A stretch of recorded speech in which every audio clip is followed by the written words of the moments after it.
Welcome everyone to episode 42 of the Circle Back podcast, the show where two great friends get together and just talk about video games. I'm Dan LaMarca. As always, I'm joined by Dan Dufrenoy. Hey everybody. And guys, we are excited because we are in a new studio. Oh man, I'm just so jazzed to be here. Look at all this beautiful stuff around us. This is all thanks to Shelby, by the way. We gotta give Shelby a big round of applause. We always say Shelby is the man, but he's in the this man. Case, look at this. He put all this stuff together. It's amazing. Beautiful. It's great. So this is our new. This is our new studio. Our new home. Yeah. So, Dan, aside from the new studio, let's start it off like we always do. What have you been playing? I said it first. All right. So we've been playing a lot of similar games, and I really want to. I think we want to get into them. So I'm just gonna right off the bat just say, me and my sister still play Ni no Kuni 2. We love it. Doing a lot of side quests. That's it. I really enjoy the game. Though I do want to mention something. Could we do like a spoiler thing? It's been a while. Oh yeah, you can spoil. Yeah, spoilers for Ni no Kuni 2 if you haven't played it. If you're interested in playing it, but you should have played it by now if you're interested. So yeah, what do you got? It's been a while. So me and my sister, this is the way we play games, right? We do like a story mission, and then we do all the side quests until our side quest log is empty. Then we do a main mission, and then get all the side quests, do all the side quests until that's our technique. Anyway, so we got to the part in the story, and I was loving it. I loved Gold Paw. I loved Hydropolis. Then we got to the third place. I forget what it's called. Broadleaf, I think? Broadleaf. And I don't know if it's just me, but maybe it was the voice acting in that world or just the story in general. It actually kind of like teetered off for me a little bit. I feel really? Like, yeah. I mean, I'm all about the, let's save the environment and let's give, the workers rights. I'm all about that. Down with the corporation. Listen, I'm a Eugene Debs Bring fan all the way. Yeah, I'm a Eugene Debs guy. So I totally, Huge Eugene Debs guy. I love Eugene Debs. So so I totally support that. But I don't know, there was something about the way that the story was presented and like the voice acting and maybe just the whole world that, for me and my sister at least, it kind of like... And I'll be honest with you. Teetered off a little bit. I think for the most part, the voice acting in this game is just bad. Yeah. But it's especially bad here. It is bad, and that main guy is pretty bad. Yeah. I like the way that wraps up. I don't know if you wrapped up. No, we didn't wrap up yet, no. Yeah, I like the way that wraps up. It does some interesting things that kind of bring me around, but I agree. Yeah, no, it just sort of teetered off. Also, that was the first time in that game where the battles actually felt challenging. Okay, all right. I started doing, when you get to that point where the cogs are spinning. Yeah, there's a difficulty spike. Yeah. Big difficulty spike. Yeah. It's not like it was super hard, but like all of a sudden your allies are just dying, and you're like, what the... So, but all right, cool. Yeah, so I don't know how close I am to beating it. You're getting there. Yeah, we're getting close. Yeah, Broadleaf is like, I think I'm chapter 5, chapter 6. One of the later ones. Yeah, so you're certainly more than halfway. Anyway, so we're going. We're slow and steady, but cool. But I'm still loving it. But it is sort of teetering off a little bit, and we're getting into a lot of other games now too. So cool. We'll see. You've also been playing one of our favorite games from last year. Let's talk about that a little bit. So because there's a game that we're going to talk about that's very, very reminiscent of Night in the Woods. So I was telling my sister, getting about Night in the Woods, and she was like, "Oh man, like I really, really want to play it." So we've been playing it. We only got through like the first part, but she's loving it just as much as like I love it. So it's really, really cool. And revisiting it, like knowing what happens and knowing all the characters. Seriously, it's just the writing is just so good. And I don't know, I just like I love it even more, like even revisiting. Definitely. I don't know if you revisit it since. I played through like the first hour again. It's so good, and just all the characters. Yeah. It's a very we said it a lot last year, but there are a few games that make you feel like think about media in general. To have like dialogue that feels genuine and consistent with the characters is super rare. Right. And this game, especially in video games, because dialogue in video games is usually really bad, but it really felt genuine, and they felt like real characters rather than just like caricatures. Right, just cartoon characters, and then like even characters, like Greg or whatever. He'll be doing something silly, like wagging his arms and have cups on his ears or whatever. But then like he'll say this like really serious stuff, and he's just like, he's got issues. It's so good. It's really great. So that game is something special. Yeah, Night of the Woods might not only be my favorite game, well, one of my favorite games of last year. But seriously, like when I think about it in like retrospect, Yeah. Definitely my favorite games of the past few years, and would definitely fall really, really high in my favorite games of all time. Yeah. Like top 20. I mean, that It is a fantastic I game. really, really enjoy it. I adore that game as well. This game, The Witness, and Breath of the Wild, the past few years have just, for me, everything's been held up to those standards. So cool. Yeah, so that's it for me. All right. Let's talk quickly about a game that we had both been playing in the past. Over the past couple episodes, we talked about it. The Messenger. Yes. So you got to the point. Last. Now we can talk about it. Right. Last episode, you fight. I forget his name. The demon guy. I forget his. So yeah, what I didn't remember is you fight that demon guy, and then it starts to switch. Right. So you walk into the shop that you always walk into, and the shopkeeper's acting weird, and he just walks through the other side, and a big thing opens up to like a portal. Yep. So you walk through, and that's not the moment that I was talking about. What I was talking about is after that level, you did the tower. I did all of it. Yeah. So after you do the tower and you beat that boss, then it does the flip. And the flip is you can switch between 8-bit and 16-bit as a mechanic. That's the twist. So the funniest part about the Messenger is as I was looking back at some of like the promotional materials after we had talked, they don't hide it. Like, that's not a secret. Well, no, that's the thing. So, like, when I saw it, it wasn't that big of a secret, because I think in the IGN review, You saw it? They mentioned, they were like, yeah, it's cool, you can go from 8-bit to 16-bit, and it changes the layout of the world. So, I didn't see any of that before I got it, so it was actually really cool to me. That's why I didn't want to spoil it, but, now that you say that, once I looked at it, and I was like, well, in their trailer, everybody they shows show that it. happens, yeah. But I thought it was cool how, like, it's all just, like, one big... For me, the coolest thing was how it was one big loop. Yes. How, you hear about the hero coming from the west, but it's actually you. Yes. That stuff, and that's what I'm saying. The reason The Messenger is a very good game is because it actually has an interesting story to tell. You know what I mean? It's not just the great gameplay that it has. It is a really interesting story underneath it. Yeah, for sure. Now, I've reached a problem with The Messenger. I think the game is very good, and I've enjoyed it a lot. I've fallen off from it completely. And I think it's because it doesn't have a good fast travel system. And I know that's like a silly complaint, especially games back in the day. But when you're going to do a Metroid-style world where you fill out a map, it's very antiquated feeling to be like, I have to go... the platforming from one side of the level to the other is tough, and that's the whole... that's like your main gameplay. So when you've been through this area 8 times... And now, all right, I have to go back through the entire way. Right, just to get to... Yeah. It's frustrating. No, for sure, especially the first part. I don't know how far you got in it. We're spoiling, but I'm sure it's okay. When, like, you get the seed, and you got to go all the way to, like, plant the seed. Like, you knew where it was, but it's like, now I have to go all the way across. Yeah, you got to go through this whole... it would have been cooler if you can, like you said, fast travel to the main hub, and then go there, and then... So, definitely some issues, and, again, I'll look back on my time with this game as... a positive experience, but I don't think I'm going to finish the game. No. So that's The Messenger. I have one more game that is not from this year, and then we're going to talk about 4 really big games that we've been playing. So it's October. Halloween's coming up.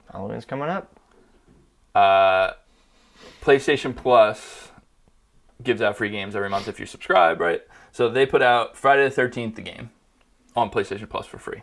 So I had been interested in this game in the past because I think it's a really cool idea for a multiplayer game. And the only way that I really like to play competitive multiplayer games is if there's like a neat hook. You know what I mean? Like I can't just play standard Battlefield, Call of Duty. Like I get sick of them.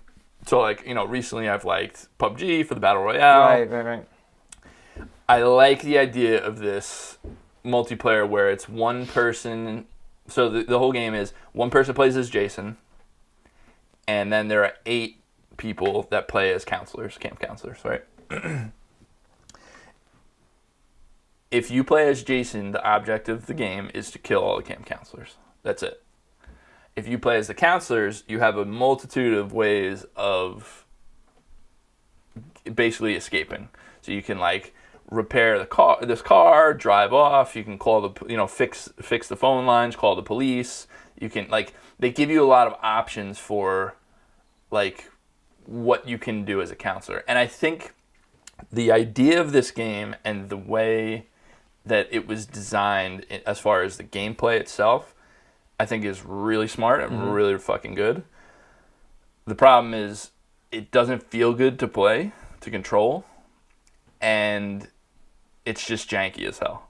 Like, it's not well made, it's not polished in any way. Like, the graphics look like 360 graphics, you know what I mean? Like, I keep, me and my friend Ozzy are playing this, and it's like, we're having a lot of fun with it. But when I take a step back and look at this game, it's like, it's a bad game. It is. But it's fun to play as a, hey, I'm learning this new game. I always like to learn a new system and I really am enjoying, like, okay, so if I do this, then I can repair that line. Oh, I can call Tommy Jarvis, and next time somebody dies, they'll respawn as Tommy Jarvis. Like, that's pretty cool. And I like Friday the 13th to some extent, but I like in October doing Halloween-ish type stuff. So I've been enjoying it. Is there like a story mode? No, it's just an online multiplayer game. And again, like I said, the base idea of this game and the design around it is really good. If they had a studio that was, I'm not here to shit on this studio that made Friday the 13th, but if this was handed to a developer that's like, we know how to make really nice polished games that feel good, like, this could be a like excellent game. But as it stands, it's like when Jason's grabbing you, like, you have to like line yourself up perfectly and swing the weapon. You know what I mean? Like, it's very janky. The game does not feel good in any way. It's just, they have some cool things. Like, as Jason, you have abilities, and these abilities are like, you'll be able to teleport from one spot to another, and it's on a cooldown. So it's like, if you're chasing somebody, Jason, he doesn't run. Right. He just walks fast, right? So he's walking like this, and the camp counselor's a lot faster than you. So you're chasing someone down a road, you teleport to the other side of them, all of a sudden you appear right in front of them. It's really cool, you know what I mean? Yeah. Like, you also have an ability where, so whenever you're spotted or you're in the vicinity of a counselor, the music starts playing. The classic Friday the 13th, like, intense music, like someone's about to die. He has an ability where you can be silent. So all of a sudden there's no music playing, and you turn around and he's right behind you, and it's like terrifying. So like, they have something there that, like, the nugget of this game is like really good, really, really good. But it just plays like shit. Oh, so I'm probably gonna still play it for a little bit, but it's not a good game. I can't say I really recommend it. Did you ever play the old NES Friday the 13th? Yes, where he was like this huge sprite, like, just like, oh god. But yeah, so Friday the 13th, I mean, it's never been my favorite series. It's really schlocky and silly, like, I like Halloween a lot more. I like Halloween too, yeah. But I like Friday the 13th as an idea, and I think it does some interesting things. Do they have a Halloween video game? I'm sure. I know we're big John Carpenter fans. Yeah. So. I mean, that first Halloween is like, that's a an good amazing movie. Yeah. Regardless if you like horror. It's not just a slasher sort of thing. It's a very good movie. But so I've been playing that. Cool. Not much more to say about it, except for I probably am still going to play it for a little bit because I'm enjoying it, even if it's a bad game. Yeah, that's awesome, man. Cool. All right, so we have 4 games here. I know you've been playing 2 of them. So let me talk. Let me hear about the games that you haven't been playing. I mean, that you haven't been playing. Yeah. All right. Forza Horizon 4. I'm not a huge racing game guy. Mm-hmm. I love Burnout Paradise. That's like, Burnout series is like my racing series, aside from Mario Kart or whatever. Your bread and butter? So I've been hearing such good things about Forza Horizon 4. Not only by people that love Forza Horizon, but some people have been playing this game and being like, this is just a great game. Like, a really fun open world experience. So I was like, you know what? It's free on Game Pass. Every first party game that Microsoft puts out, if you have Xbox Game Pass, it's free. That's amazing.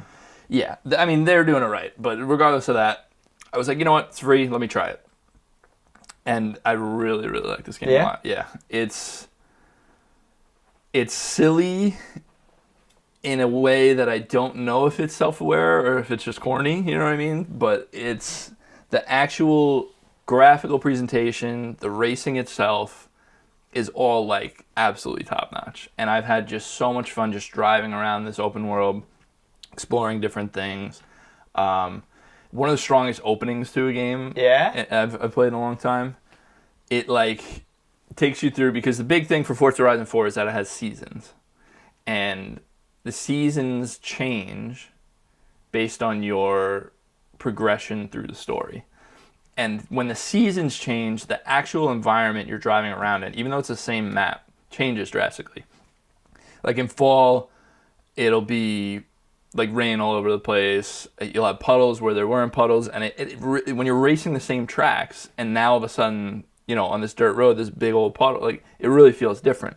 The ice in the winter, like the lake will freeze over. You can drive across it, like just really cool stuff like that. So the game opens with you're driving.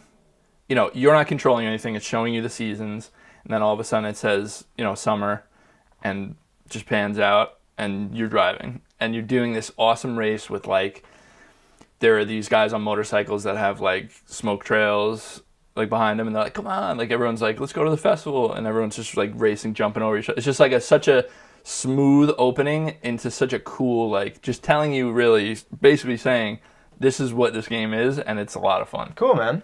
It has that spirit of Burnout Paradise, where it's like, I know you live Burnout Paradise, but it feels like the people that made this game like that game. Like it doesn't feel like other racing games where it's like a little up its own ass, but this feels like, hey, we're having fun, and it's fun to drive these cars and look at them and whatever. So that's awesome, man. I'm having a great time with it. I'm definitely going to continue playing it. Did it just come out? Yeah, it just came out, I think October 2nd or 5th. Oh, okay. Yeah.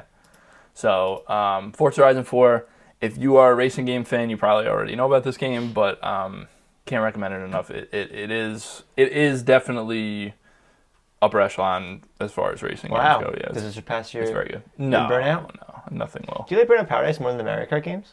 Yeah, Burnout Paradise is special, man. That's amazing. But anyway, that is Forza Horizon 4. Last one I'm going to talk about before we get into the two ones that we've both been playing is Life is Strange Season 2. I'm a big fan of the first Life is Strange. Yes. You hadn't played them, right? No, I mean, I've played Captain Spirit, but I've never played...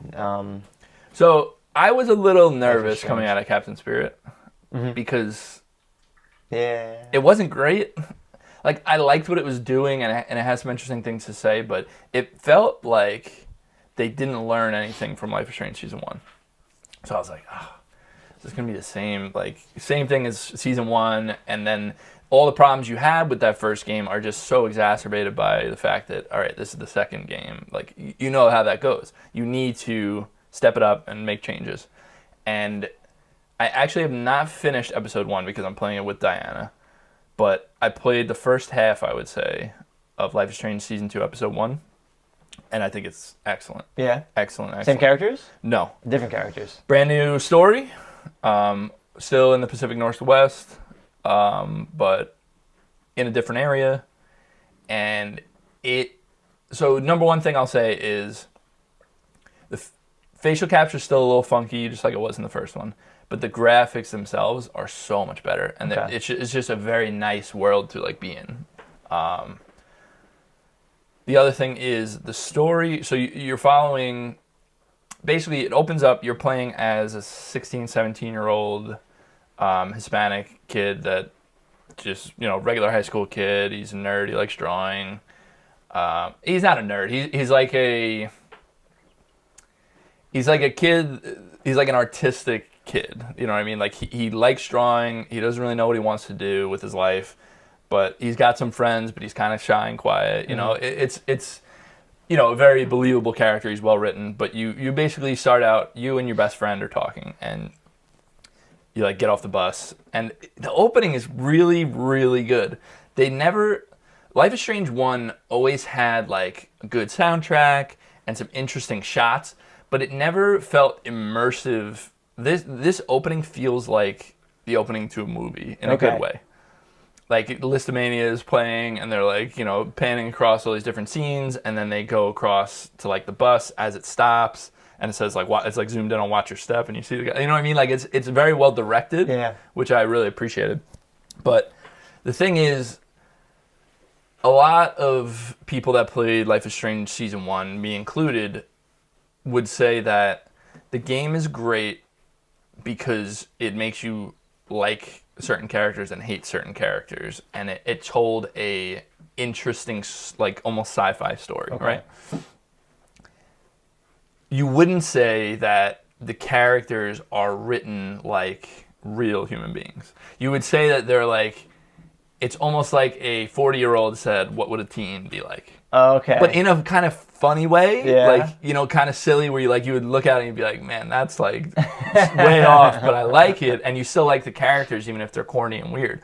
This game, I know that Steve Gaynor, who made Gone Home and Tacoma, from Fulbright, he's not like, he didn't make the game himself, but he's like the lead director, lead designer on Gone Home and Tacoma. He helped with the writing in this game. Okay. He just like, they brought him on to do like punch up. So they said like, you know, here's our dialogue, what do you think? And he'd be like, I don't like that, let's do this, you know, that sort of thing. And I think it shows big time. Yeah. Or they just have different creative leads doing it, because these characters really feel like characters. That's awesome. Yeah. And it's just really cool. And they don't go into, at least not yet, it doesn't feel tropey in the same way the first game did. Okay.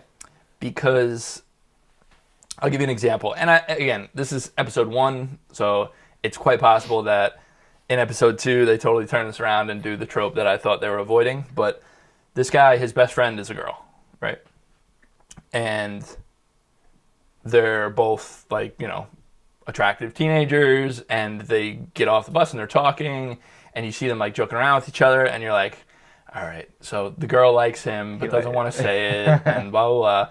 But no, they're just best friends. And I really like that, because especially in a video game, like, that doesn't happen. Yeah, no. So it was cool to see, like, in this, you know, supposed to be realistic teenager thing, like, because they're talking about, like, the girl that he likes, like, he texts her and said, are you going to the party tonight or whatever, and she's, like, taking his phone and texting for him. And so you're thinking in your head, like, oh, they're going to end up, right, yeah. And no, like, they never do it in the first episode, at least, like, not even close. And so I like that a lot. I'll also say, so basically you get home and the whole opening to the game is like, you're going to a party tonight. You just want to go home, grab some stuff, and then head out. So you have like a list. You talk to your best friend about what you need for the party. So you have a list of like stuff you need to get from your house. So you're exploring the house, you know, classic Life is Strange fashion. You're looking at objects in the environment, picking up notes, reading them. Like, it's very, you know, Gone Home-ish. That's how the first game was too. But you walk in and your little brother and your dad are at the counter, and they're like, your dad is like basically saying there's one candy bar left, like, you know, we need an impartial judge to decide who's going to get the candy bar. And it just felt like they go through this whole thing where you're the older son, so you're like, I don't want to do this, you know, like, you're a 16-year-old, you're like, this is lame. But it just felt like a really, I don't know, authentic experience of, like, you know, your dad's kind of corny but like really nice dude, like, you know. And, you know, I'm not going to go through step by step, but the whole opening to that game where you get to know the dad, you get to know the little brother, I just think is super, super well done. Are they the neighbors in Yeah. the Captain Spirit? Captain Spirit? Yeah. Gotcha. Yeah. And with Captain Spirit, it doesn't give you anything into the game except for the fact that those are the kids. Yeah. Gotcha. So yeah, really, again, I'm not going to go through it, but, you know, something bad happens, like everything, you know, that sets off the course of what's going to happen in the season. Did they already have the? I'm sorry, I just cut you off. No, not at all. Did they have the release dates for all the episodes? No. They usually like 5 episodes, right? Yeah, but they never. They're at least in the first season, they're inconsistent, so they're not going to say, like, this one's coming, this one, you know. You might get one a month later, you might get one 3 months later, like, you don't know. But the thing that I will say is it's a very political game. Okay. And it's wearing it on its sleeve. Mm-hmm. Like, it's not trying to hide, like, it starts out, so it's 2016, Halloween 2016, right, is when it starts. big thing in Life is Strange is you look through your phone and see text message conversations. So first thing anybody that's played the first game does is open up your phone and go through all your old messages just to like get some character of like how your relationships are to different people. Always really, really well written. But I'm gonna stop there, but I'm gonna come back to it. The best way to describe Life is Strange 1 is that the writing in that sort of thing, like the text messages and the conversations, were always incredible. It was the dialogue that was like a little corny, a little forced. Like, you know, when you pair that with the weird animations, it was kind of goofy, but it was still lovable because you read these conversations and stuff, and you're like, wow, like that's really feels authentic. So in this game, I'm reading through the text messages, and you see a text from your best friend that's very clearly like about Donald Trump, and like, you know, she's like, there's no way he's actually gonna win, right? Yeah. And then she's like, I don't want to fucking live on this planet anymore. You know, so it's a little thing like that, right? And there you're saying, okay, interesting. Like usually they stay away from stuff like that in video games because they don't want to, you know, upset anybody. But then even more than that, after something bad happens, you meet somebody that's basically just outwardly saying, like, you know, because a huge part of this game is that you guys are Hispanic. And when the bad thing happens, you're kind of on your own, you know, two Hispanic kids traveling through the country. What do you know, it's a tough situation. And you pick, you know, you meet this person that is like super aggressively like democratic, like basically like a huge, like almost socialist, like, Gotcha, you know, and it's like, but they're not painting him in like a bad light, you know? So it's like really interesting to see a game be like, this is what we think. If you don't like it, you don't like that's it. That's awesome. Respect. It's cool. What I'm saying is, whether you agree with it or not, it's like, take the it's risk. just like, interesting cool, to see that because you don't see that a lot. Yeah, that's awesome. So I'm good for Don't Nod. Yeah. Don't Nod. Don't Nod. And we'll see, again, this is episode 1. I haven't even finished the episode, so that's not like a final thought about this season, but I'm very interested in the fact that they're going there. And they're taking risks. Yeah. That's awesome. I love it. Good for you guys. All right, Dan, which one do you want to talk about first? All right. We got 2 more games that me and Dan have both been playing, and what do you think, Danny, man? What do you think we have more to say about?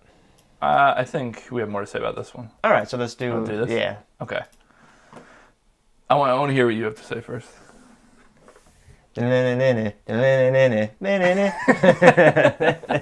Our Blue Bomber. So Mega Man 11. So I played the demo, and I think I talked about it last episode. And really, my feelings were, it's a solid platformer. You know, it doesn't grip me the way that the old school games do, but that's pure nostalgia. But it was a solid, you know, the demo was solid. You know, and that was all. You know, I really thought about it until you texted me. Yeah. So before we get into that, I just want to say, I was not looking forward to this game. I was worried that it was going to be like Mega Man X. I'd seen some of the graphical stuff. I was like, I don't like it. You know, I was kind of a hater. And it ended up, you know, the text that I sent you was Mega Man 2. Favorite Mega Man game. I said Mega Man 2, Mega Man 3, Mega Man 11. And I just adore this game. That's awesome. I want to know what you think about it, though. So this is the thing. Have you played through it? Did you beat it? I haven't beaten it yet, though. Okay. I've only beaten 3 of the bosses. I beat Tundra Man, Acid Man, and what's the other one I beat? I'm drawing a blank. But anyway, I can start naming them if you want. Yeah, go for it. Block Man, Bubble Man, or Bubble Man. Yeah. So those 3. Is it Bubble Man or Balloon Man? Which is the one that's You know what I'm talking about? Which is the one that's got like the? Oh no, maybe it's Block Man. Which is the one that he looks That's like? Block Man. He's got like bricks. Yeah, Block Man. Okay. So you thought the guy with bricks was Bubble Man? Listen. Listen. Like I think it's. Who's the guy who looks like a block? Yeah. Listen. Yeah. Listen. I think it's Balloon Man is the guy's name that I was thinking of. But so you played Block Man, Acid Man, and Tundra. Well, I played them all, but I only beat those 3. Oh, okay. Gotcha. Okay. So you remember the one where you're like in a bouncy, like you're bouncing off the walls. It's all colorful. You're in like a circus. Kinda? Yes. You didn't fight the boss. That's Balloon Man? I think his name's Balloon Man. Am I crazy? Let's look it up. You go on though. Honestly, this reminds me of the first first conversation we ever had was about Pokemon, and we were talking about Fennekin, and I thought that the final evolution looked like Charizard, and it was like our first fight too. And you were like, "There's no way he looks like a Charizard," and that just reminds me of that. Good times. Anyway, so what was I saying? So I still feel the same way. Actually, I don't think I Blast Man, Tundra Man, Impact Man, Fuse What is Man. this? That's not what it is. All right, cool. Anyway, so my feelings are kind of the same. I still think it's a very, very solid game. Very, very solid platformer. The controls are tight. The controls are awesome. Bounce Man. That's his name. Gotcha. Sorry, not Balloon Man, not Bubble Man. Gotcha. Bounce Man. Anyway. All right, so you're saying... So my feelings actually haven't changed very much, believe it or not, playing through it since the demo. I still think it's a very, very solid game. I think the platforming is great. I think it's really, really tight. I thought about this while I was getting ready today because I knew we would talk about this, and I was just like, I wonder if part of the reason why I love the Mega Man series so much, if it's more nostalgia for me, or if it's actual like, man, this is a really, really good game, because I know they're really, really good games, and I know they changed the medium, but I think for me, part of the biggest appeal was those 8-bit graphics, very, very colorful. I love the sprites and the music. So this game doesn't have that. I don't like what you're saying. You're saying you don't think Mega Man 2 is that great of a game? No. That is what you're saying. That's not what I'm saying. Don't mince words here. I'm not saying that it's not a great game. I think it's a great game, but I think the appeal for me for a game like a Mega Man 4 or a Mega Man 5 or a Mega Man 6 is that sort of like nostalgia for me. So, I'm sorry to cut you off here, but I'm not sorry. As a true Mega Man fan, the reason that I love this game is the same reason why I love Mega Man 2 and 3, and it's the super tight platforming and combat. Yes. And the awesome, well-designed bosses and boss encounters that you have to figure out who you're doing when, and running through, seeing what's going on in Wily's castle. Like, that's why I love Mega Man. And of course I love the music, and of course I love the 8-bit sprites. But when I played Mega Man 9 and 10, I liked them a lot.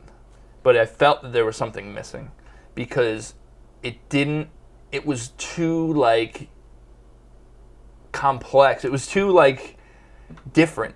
This game is more like those old games than any of those later games, because of the feel of it. I know it looks totally different, it sounds totally different, but the way that it's played, and the way that the platforming is, and the shooting is, like, it feels so much like those old games. And I think this is such a good groundwork laid for, like, future Mega Man games. I'll totally agree. The platformer is fantastic, but actually I like 9 and 10 more. And I get it. I think a lot of people would agree with you, but there's something about this game that feels like a revitalization in the way that those games didn't. Like, this feels like, obviously because it has the new graphics and whatever, but it feels like they did what Mega Man 2 did, but for newer stuff. Like, they're making the new normal for Mega Man, and I think they did such a great job as a first entry into the new system. Agreed. Dan, I really have nothing to complain about the platforming and the... No, I know. Listen, I'm controls. messing around with you. I'm not, like...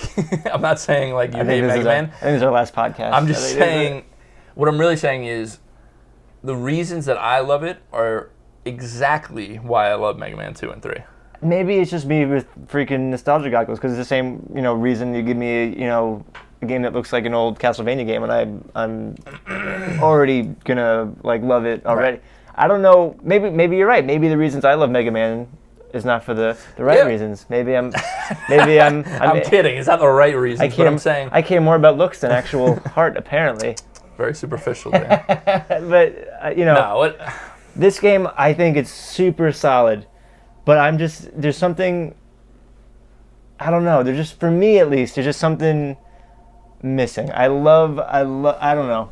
I love Mega Man 2 and Mega Man 3 so much. And then when you sent me that list and I was comparing, I was just like, yeah, but like 9 and 10 I really, really enjoyed. And then like even 4 I really, really enjoyed. I don't know. And I like all those games. I'm not complaining about them. I'm just saying there's something when I played this game where I was like, this just feels right. It feels amazing. No, for sure. But then what about, so like for me, was it either Mega Man 7 or Mega Man 8? Which was the one for the PlayStation? 8. It was Mega Man 8. That I wasn't a fan of. No, it's a bad game. But more so because I was just like, it's not. And you know what? This is just a hole in my philosophy because I'm all about change and like evolving. Listen, and here I'm I am telling you, harking back to an me, old the game from person 80s. that says Mega Man, depending on the day you ask me, Mega Man 2 is my favorite game ever. Like the fact that I would even like this game is amazing because I went into it being like, I don't know, these new graphics and blah blah blah. Once I played it and it felt so right and I love the graphics now. I think they look so great. And I love the different bosses so much. This is some of the most memorable the bosses. The bosses are cool. All the weapons are so unique. So, like, that's why I'm saying they're building a new Mega Man. And they did such a great job because when you beat Acid Man, when you put that acid shield on, it's cool.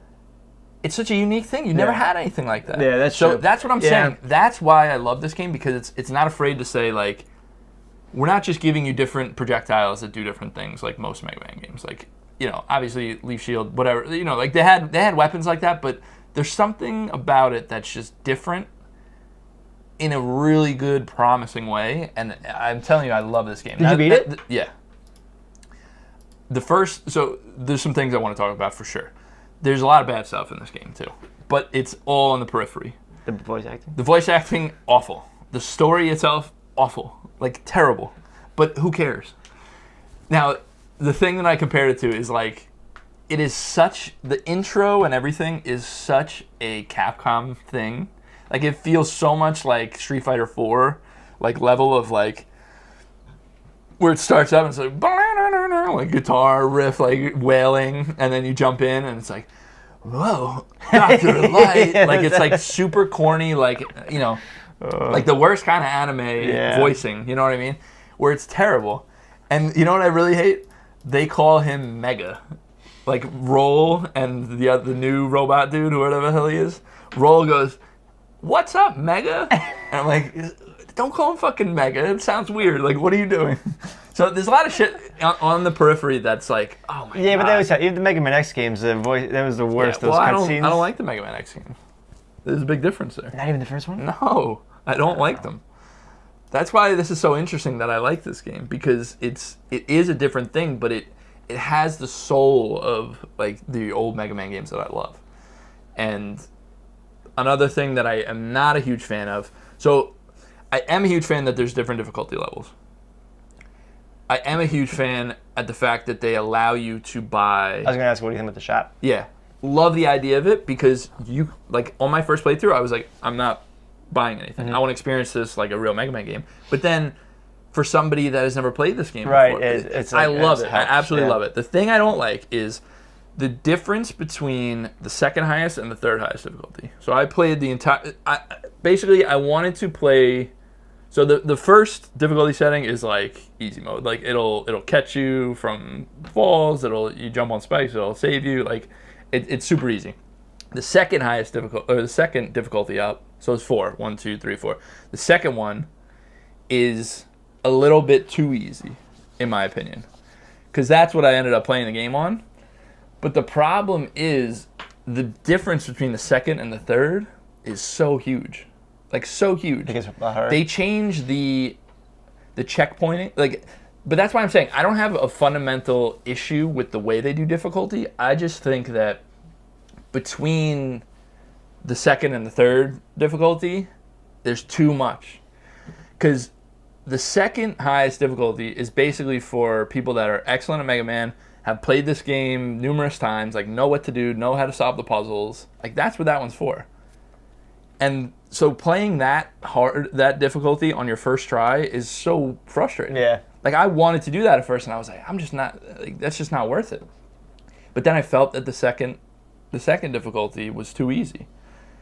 They give you 5 lives instead of 2, and the checkpointing changes. So you actually get more frequent checkpoints. Which, again, I like the idea of that. But if there was something in the middle that was like, all right, you get 3 lives, and you get fewer checkpoints, then that'd be fine. But so you're saying it's missing. It's the gap is too big. There should be something in the middle. Yes, because I beat the game for my first run through. My clock had like 3 hours 30 minutes or something. and like that. Yeah, that's a normal. That's a long run through of a Mega Man game once you know it. Yeah. Your first run through in a Mega Man game, like it shouldn't take you 3 hours. It takes like It should be like 6, 5. I think the first Mega Man game took me like freaking like 20 That hours. game's hard. The first one. But anyway, what I'm saying is, I love the different difficulties, and I love the fact that in that shop they have different. You basically buy things with an in-game currency that you earn through playing the game. Like you pick up bolts when you kill enemies or whatever, and then after the level, you can visit a shop. And you can buy extra lives, you can buy E-tanks, you can buy like consumables, but you can also buy these modules that hook up to Mega Man. One of them will be like, if you take lethal damage, you get a pass once per level. So like you fall on spikes that are lethal, you jump up, you're alive, you're fine, but don't do it again. One of them will be like, you don't have to hold the charge shot button and it'll just charge for you, and then when you shoot after not shooting for a while, it'll be a charge shot. So it's like they're messing with the difficulty in a really interesting way that can be totally ignored or totally utilized by people that want to utilize it. So like I said, my first time through I was like, I'm not touching it, I just want to experience the game. Now I'm like, hey, if I want to go back and play through and I'm like, this part's tough, let me buy some lives or something. That's great. Yeah. Or if you're somebody that hasn't played these games or isn't too well versed in these games, the fact that you can do that is excellent. Right. I think they've done such a good job, but I'm telling you, that difficulty between the gap between those two is too much. You're probably playing on the second. That's what I'm doing. Yeah. And it's still a hard game because, like I said, what it does is it gives you more checkpoints. Like I played Black Man stage on the hardest, or the third hardest, and I got like there's this part on Black Man stage. Yeah, I know exactly what you're talking. This. I know exactly what you're talking about. It's like a grinder, and you gotta and you gotta jump between. There's like a big grinder right here, and you gotta get through the. Yeah, on the second difficulty, if you die, you checkpoint right before the grinder, or like a little bit before. On the third difficulty, it's the beginning of the level. Which there's a grinder for the whole level? No. If you die on that grinder part, you go back to the beginning of the level. Yeah. Which is that's like half the level. That's a very old school style, and that's great that they have it. But allow me to play this game for the first time and not think it's too easy, and also not be frustrated. Keep it a little normal. I wish there was an in between. But anyway, that I think we've said enough about Mega Man 11. I'm curious to see once you beat some more bosses and get to Wily's Castle and stuff, how you feel. Yeah. If nothing changes, nothing changes. I was just smiling ear to ear, seeing these new bosses, seeing their patterns, level design, seeing what weapons work on which. Yeah. Like I was just like, I love this game. I love how totally different the levels feel from each other. Like totally different.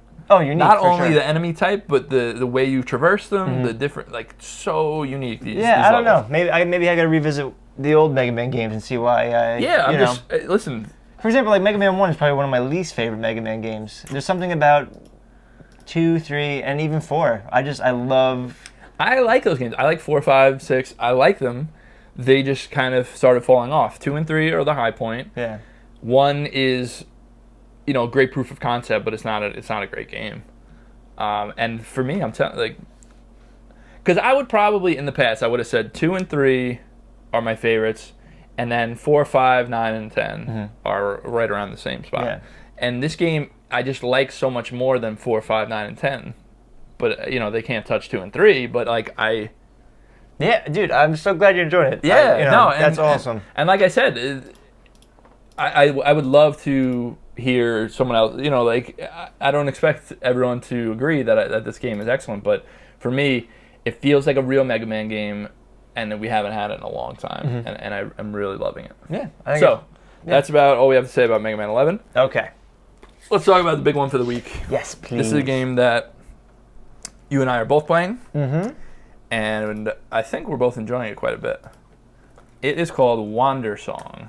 But we should review it like the way that our main character would review it, so we can. Are we gonna sing? Oh. That was a 10 out of 10. Right. So that's definitely not the studio. I'm trying to find the studio before we maybe is this made by a single person? Yeah, no, I think it was one guy.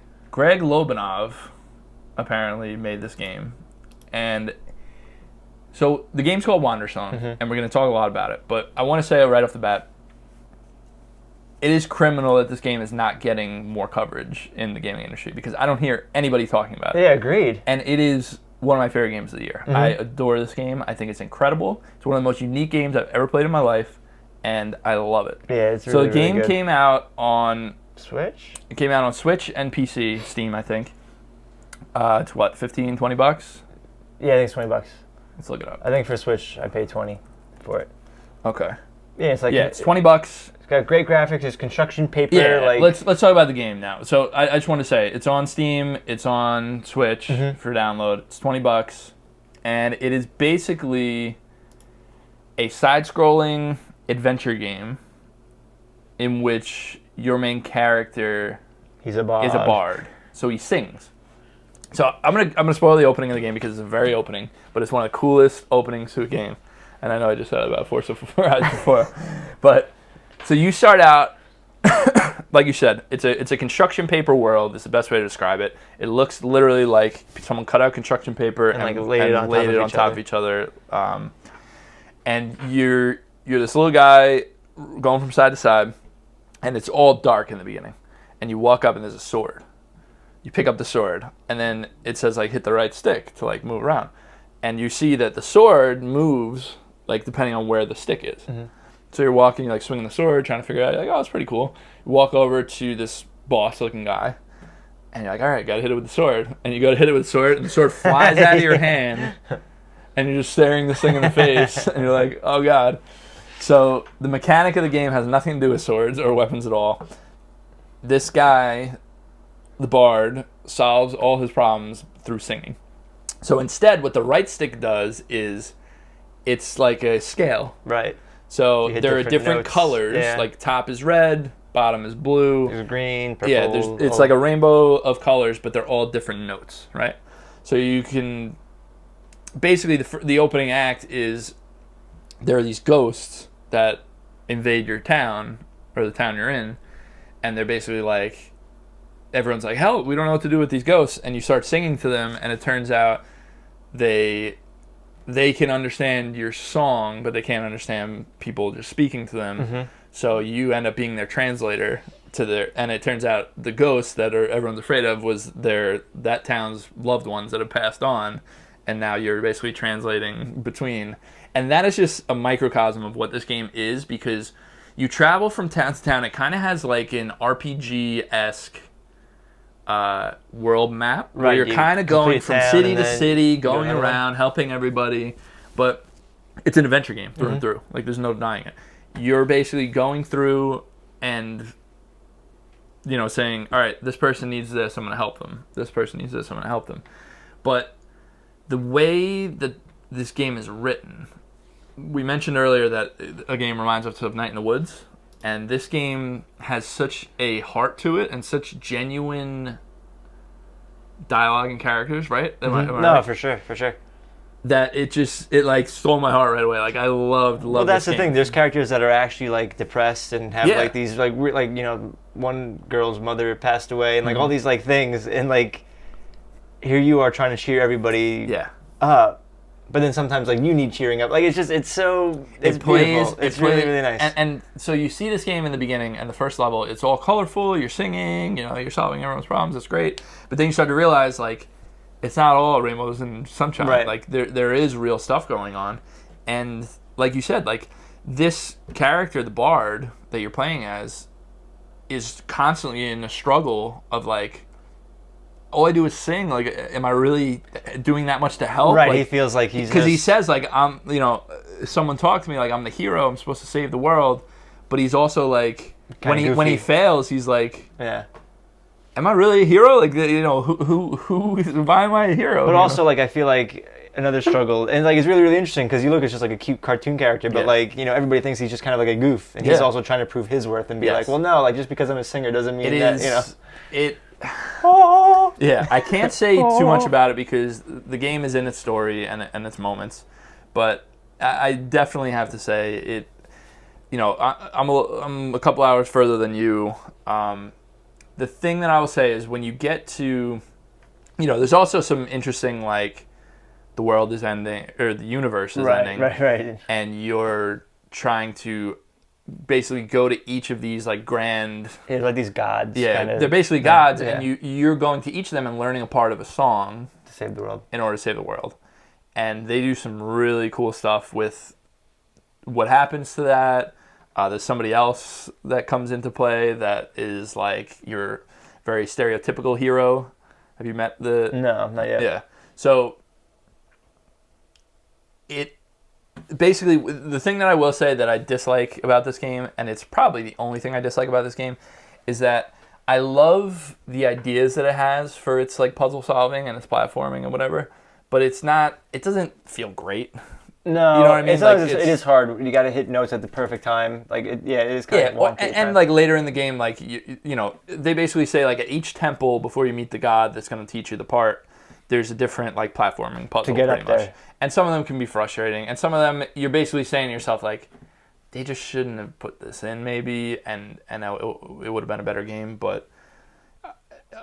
It is so easy to forgive that when you have a game that's this likable. It has a lot of heart. That's really the way to describe it. Kind of like Down in the Woods, where like it's just like, and it's genuine. Like that's the thing. You feel, it's not like you're playing not to crap on these games, but it's not like you're playing like I don't know, an Assassin's Creed or even like a Batman game. You know what I mean? Like, there's just something very, very warm and like.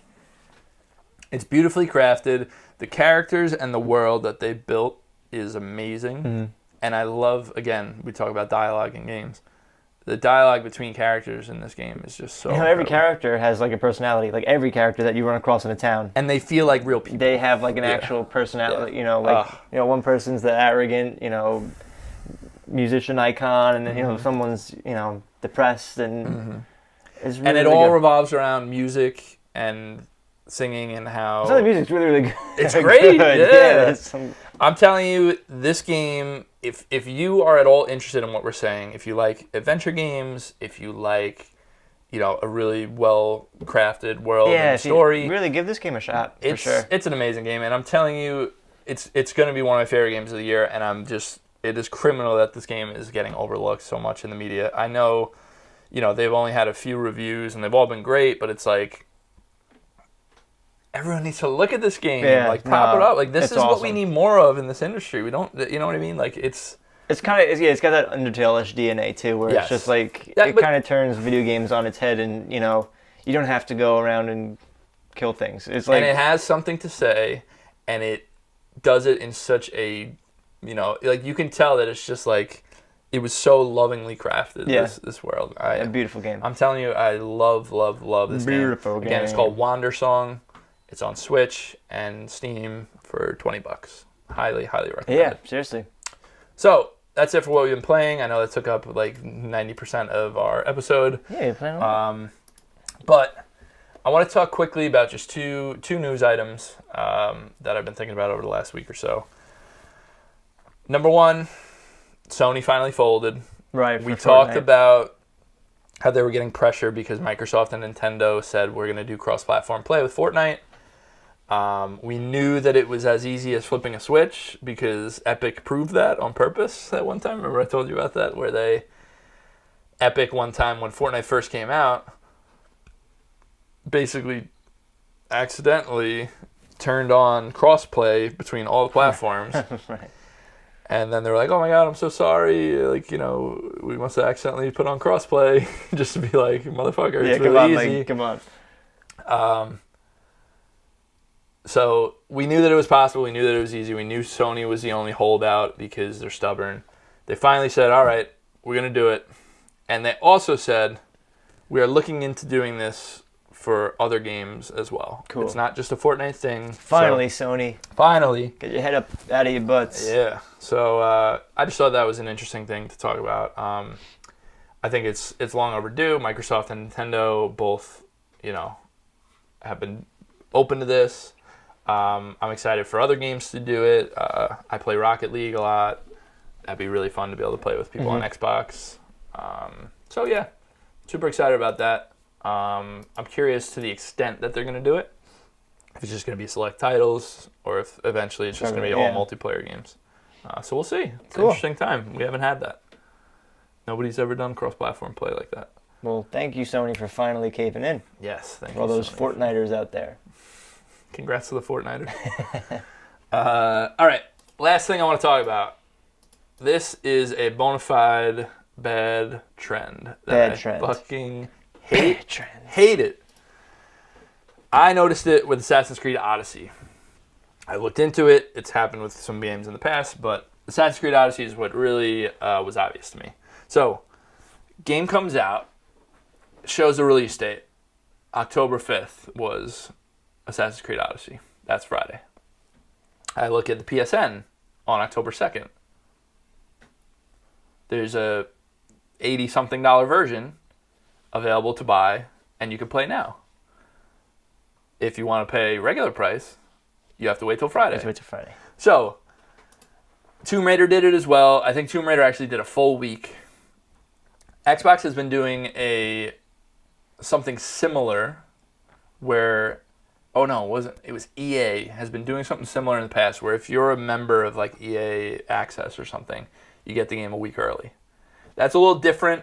I'm not necessarily throwing them in as well, but the fact that you're now putting out multiple release dates based on if you're going to buy the deluxe edition or the normal edition is despicable. I hate it. I absolutely hate it. There is nothing we can do about it because for sure there are people that are out there buying it because they want to play it this day they can. But it just frustrates the hell out of me as somebody that likes playing new games right when they come out and likes being in that, discussion about what do you think about this new game? Now, if I'm a week behind because I don't want to pay early, that's totally unfair. Yeah, I hate this. The only people that can actually have a say in this is the actual video gaming community, like the people that buy video games. If we just don't, then they'll stop doing it. But listen, do you if you know anything about psychology, people are going to keep doing it because they want to get the game earlier. It's the deluxe editions, but deluxe editions come with stuff. So it's not just that you're paying to play early; it's that you're paying for the super edition that comes with whatever it comes with, and then you get to play. Also you get to play early. So I hate this. That's an incentive for people though to buy the deluxe editions. It's good business-wise. I get it. It's stupid. I never buy deluxe editions because they're stupid. Money. You can get new skins. It's silly, but I personally despise this, and I don't buy. I wish there was something we could do, but people are gonna buy it. No, just don't buy. Talk about it. Share it on a podcast. Yeah, let's reach the world. But anyway, those are the two news items we I need want to talk become about. like the Bard, and we need to sing to all our fellow video game friends. That sounds fantastic. You do a pretty good right? impression. I've been practicing. All right. Do you sing along when you have to beat a boss? Yeah, I do. Anyway, that's going to do it for the episode. This has been Circle Back Podcast, episode 42. Thank you guys so much Shelby, for thank watching. you, first off, for the space. Yes, Shelby, thank you for your the new studio. recording and your lights, and you're just a beautiful human being. A little news out there for you guys. We are in the process of fixing our RSS feed, so within the next couple weeks, we should be back up on iTunes. Shelby's also in the process of putting us up on SoundCloud, I believe. So if you're not, always able to watch the video, we're gonna be out there on the podcast services. That's awesome. So look for that in the next Shelby, couple weeks. thank you. And thank you, everybody. Thank you, Dan, for being here. Listen, thank you for putting up with me early in the morning. I appreciate it. I do what I can. That's really cool. Thanks, guys. See you next time. Peace.